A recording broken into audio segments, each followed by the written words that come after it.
અરે ઓછું નાક પણ અસલી નાક. MDH કાશ્મીરી લાલ મરચાની પાવડર. MDH એક બાદ એક બેઠક અને તેના ભાગરૂપે તે વધારવામાં આવી છે.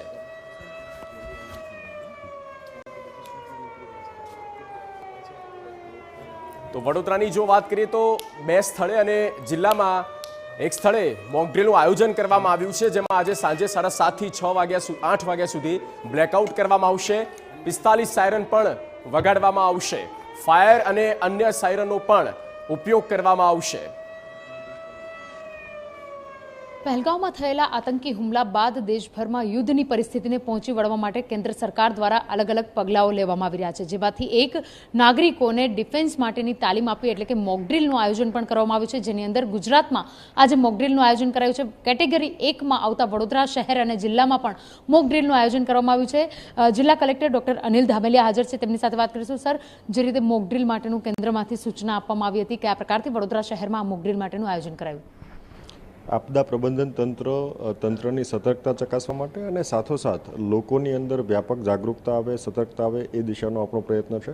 કેન્દ્રીય ગૃહ મંત્રાલય દ્વારા મોકડ્રીલ બાબતે જે ગાઈડલાઈન આપવામાં આવી છે એ સંદર્ભે આપણે જિલ્લાની અંદર, શહેરની અંદર અલગ અલગ પ્રકારે મોકડ્રીલનું આયોજન કરેલું છે.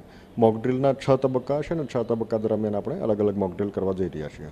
શહેરમાં કેટલા સ્થળો પર આ મોકડ્રીલ કરવામાં આવશે અને કેટલા લોકોને આની અંદર જોડવામાં આવશે? વિશેષ કરીને આપણે વ્યાપક આમની પ્રસિદ્ધિ આપી છે. લોકો મહત્તમ સંખ્યામાં જોડાય અને સાથોસાથ જે સાંજની મોકડ્રીલ છે, જે બ્લેકઆઉટ કરવાનું છે, સમગ્ર શહેરને લાગુ પડશે અને સમગ્ર જિલ્લાની અંદર જ એ પ્રકારે અનુપાલન કરવા જઈ રહ્યા છીએ. આગળની ડ્રીલ છે એ આપણે 2 તબક્કે કરવા જઈ રહ્યા છીએ. સિટીની અંદર 2 સ્થળો છે કે જ્યાં મોકડ્રીલ કરીશું.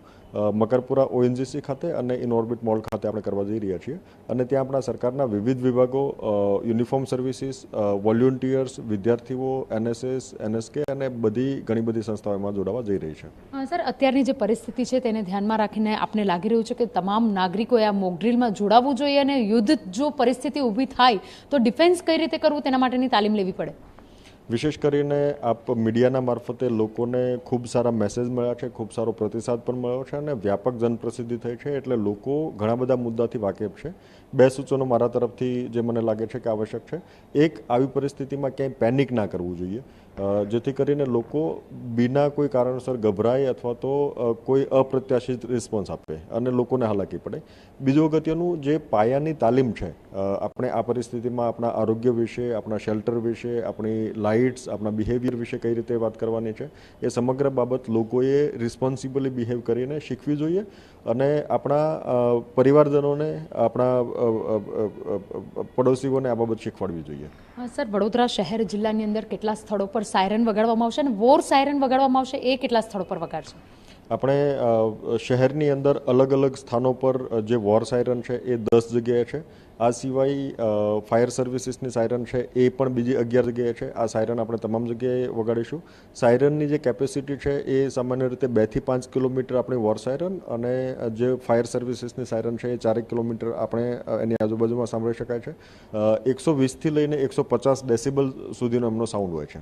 સર, જે પ્રકારે મોકડ્રીલનું આયોજન થઈ રહ્યું છે, મોકડ્રીલ માટેની સૂચનો મળી હતી, તેવાની વચ્ચે ભારતીય સેના દ્વારા પાકિસ્તાનમાં જે એર સ્ટ્રાઇક કરવામાં આવી છે તેને લઈને આપનું શું નિવેદન?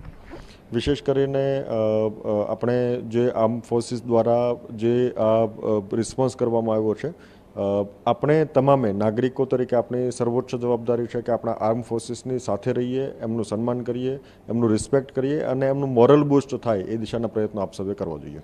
જે ઓપરેશન સિંદૂર પાર પાડવામાં આવ્યું, ત્રણેય સેનાની સાથે સાથે કેન્દ્રની જે સરકાર છે, કેન્દ્રના જે ટોચના નેતાઓ છે, તેઓ પણ સતત સંપર્કમાં રહ્યા હતા. જે રીતે આતંકવાદનો ખાત્મો કરવામાં આવી રહ્યો છે, ઓપરેશન સિંદૂર કેટલું જરૂરી હતું ને આને લઈને આપ શું કહેશો? વિશેષ કરીને આપણે દરેક ભારતીય તરીકે વ્યક્તિગત કેપેસિટીમાં હોય કે ઓફિશિયલ કેપેસિટીમાં હોય, આપણા આર્મ ફોર્સિસે જે ડિસિઝન લીધો છે એ ડિસિઝન ખરેખર દેશની અંદર એમની બિરદાવવામાં આવ્યો છે. એમને દરેકે એમને સપોર્ટ કર્યો છે. માત્ર ઓફિશિયલ કેપેસિટી નહીં, વ્યક્તિગત રીતે પણ આ નિર્ણય આપણે જોઈએ તો દરેક જગ્યાએ એમને across the party line, across the community line આ ડિસિઝનને સૌએ બિરદાવ્યો છે. સર, આ મોકડ્રીલ કેટલા સમય સુધી કરવામાં આવશે અને કયા સમય દરમિયાન આ મોકડ્રીલનું આયોજન કરવામાં આવ્યું છે? મોકડ્રીલ આપણે 4 વાગ્યાથી લઈને 8 વાગ્યા સુધી આજે કરવાના છીએ. મોક ડ્રીલની અંદર આપણે 6 પ્રકારની જે ડ્રીલ કરવાના છીએ એ 4 વાગ્યાથી લઈને આગળના તબક્કા સુધી ચાલશે.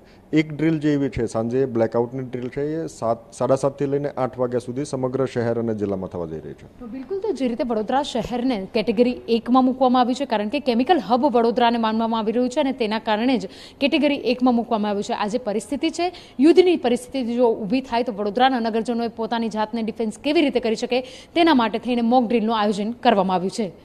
કેમેરા પર્સન રોહિત ગોયલ સાથે અંજલિ ઓઝા, TV9 વડોદરા. MDH બિરયાની મસાલા, પારંપરિક બિરયાનીનો અસલી સ્વાદ. असली मसाले साथ साथ MDH